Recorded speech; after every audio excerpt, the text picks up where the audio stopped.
During World War II, Nikki Nojima Lewis was among 120,000 Japanese Americans locked in internment camps.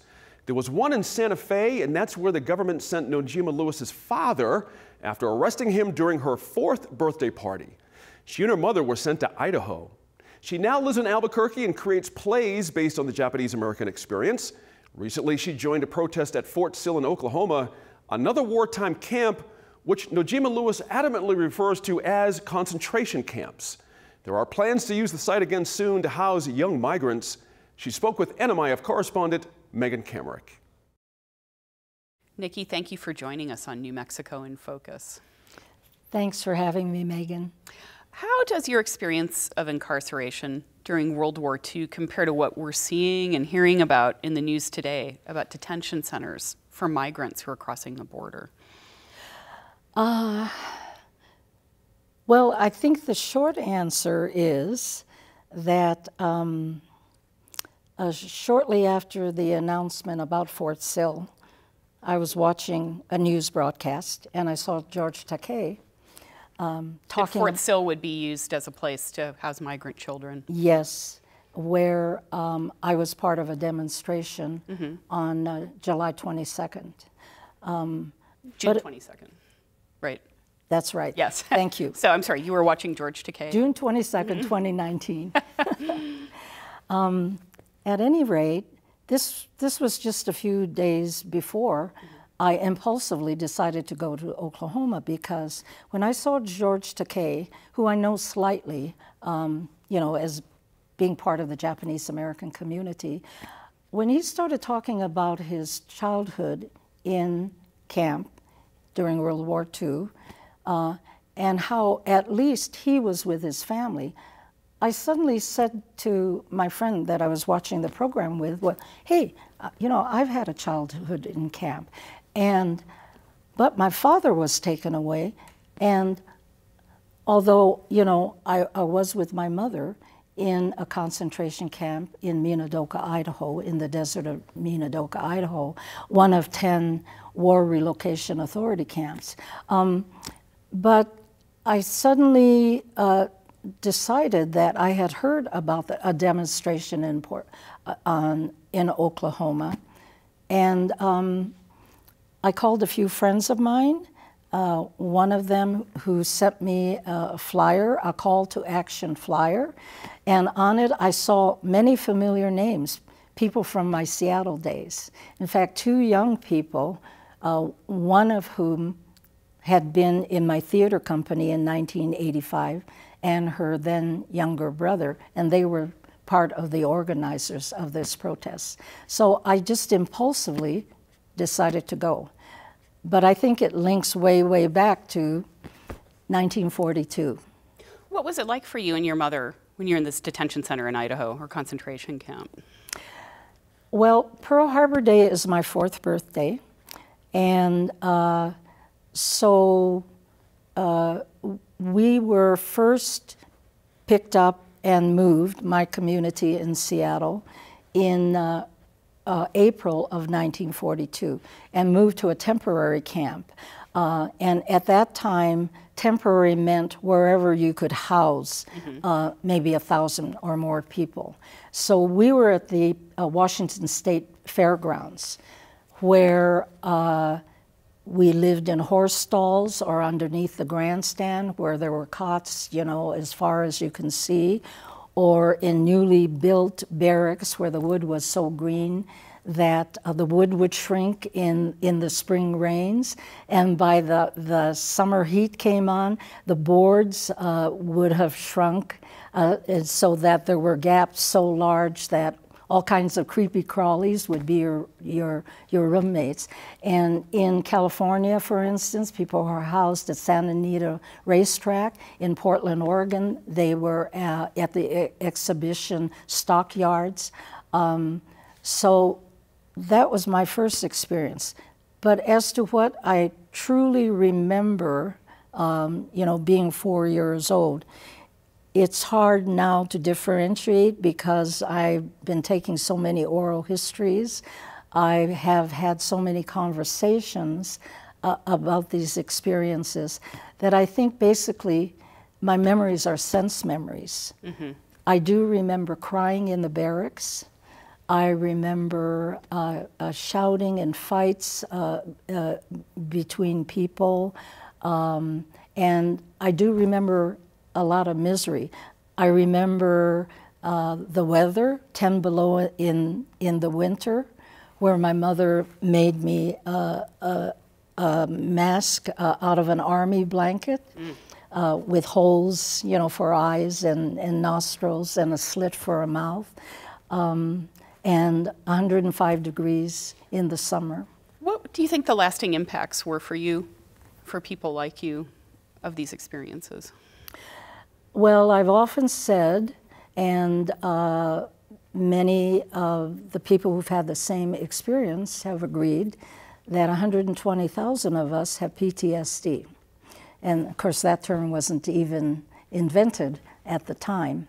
But I think the reasons for so much interest, and there's really a burgeoning a kind of groundswell, if you will, of interest in this experience is because of these memories that have been perpetrated from one generation to the next. Our parents and our grandparents are no longer alive. I am second generation Japanese American Nisei, which means my parents were first generation immigrants. You, like many Japanese Americans in World War II, were citizens of the U.S. when you were incarcerated. The people seeking entry into the U.S. now who are crossing the borders or put in detention centers like the one where you went to protest are not. So why do you see parallels between your experiences? Well, I see, number one, parallels because many of them are children. Many of them have no say in their fates, in what happens to them. Secondly, they're human beings. Thirdly, they're asylum seekers. And so our group, those who protested and those who joined our demonstration at Fort Sill in Oklahoma, feel that history is being repeated. And there's a saying that the Japanese American community has had for all these years, never again. Well, never again is now. You mentioned Fort Sill. It's been used as a relocation camp for Native Americans. It was a boarding school for Native children separated from their families, an internment camp for 700 Japanese American men in World War II. It was used in 2014 to house migrant children, and now, as you say, there are plans to use it again for that purpose. Why is using it for migrant children similar to what happened to you and other Japanese Americans in World War II? I think a lot of that comes from racial identity, does it not? It comes from whoever the other of the present time is designated. In 1942, we were the other.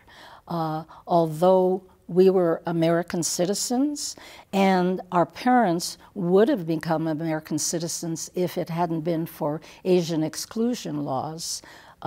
Nevertheless, because one person who gave me an oral history said he has a Japanese face and an American heart. Even though he ate with chopsticks, he also ate with a fork. Even though he went to Japanese language school, he spoke perfect English. Well, I don't think I have to press the case too much for anyone to see the similarities in what is happening now. America is supposed to be a haven for people. I mean, European immigrants saw that one of their first sights of America was the Statue of Liberty. Asians came through the Pacific and were held on Angel Island before they were allowed in the United States. But I have found that people of my parents' generation really believed in the American dream, especially my mother. When ultimately you and others were not arrested at the Fort Sill protest, but there was an MP, a lieutenant colonel, who was filmed yelling at you all that you were not allowed to congregate outside the gate at Fort Sill. He yelled, "You need to move today, now. Why don't you understand? It's English. Get out." That's right. What was that like?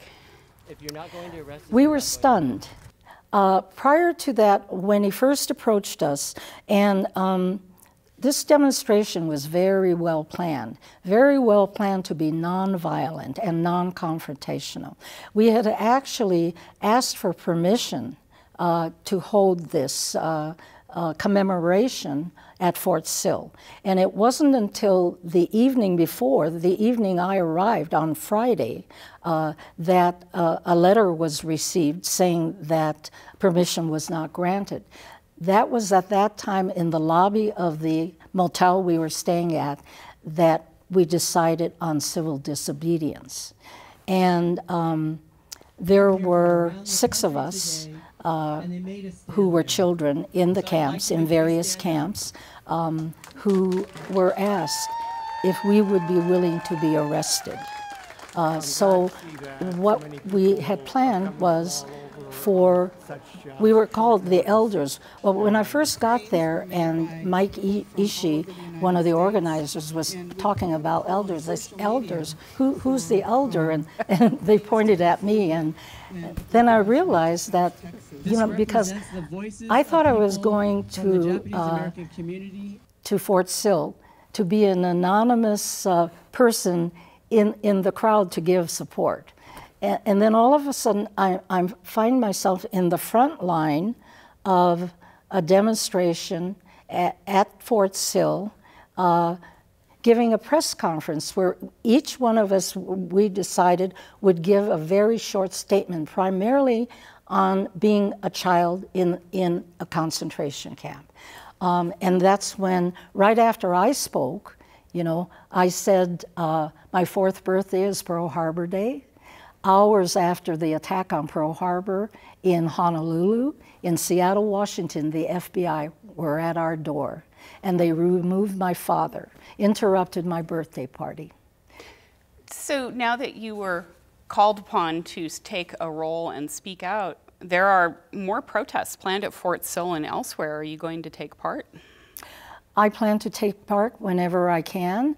A demonstration is planned for next spring, I believe in May, in Washington, D.C., where I think, many other groups will be present, because we've gained a lot of interest and enthusiasm.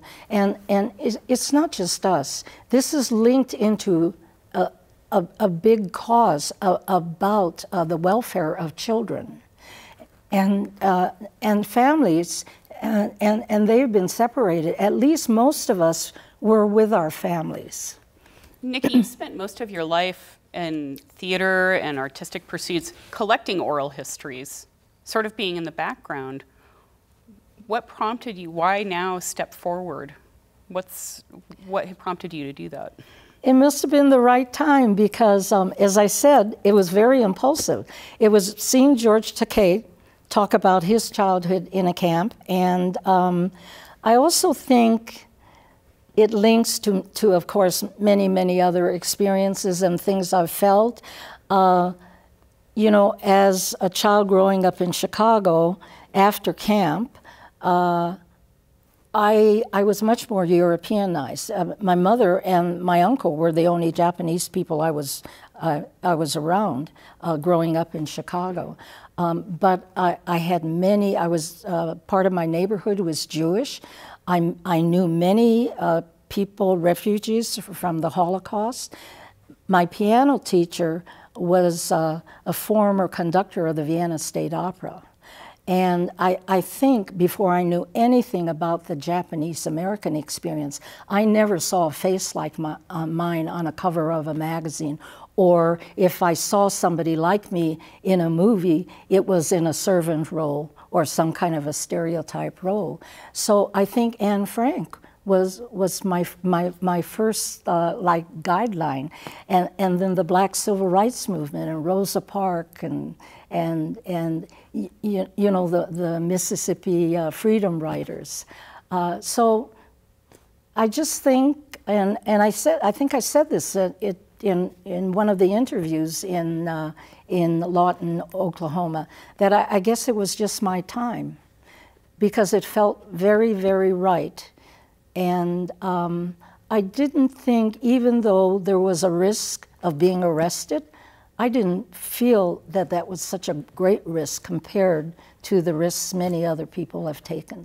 So I was standing on a lot of giant shoulders. Well, Nikki Najima Lewis, thank you so much for talking with us. Thank you.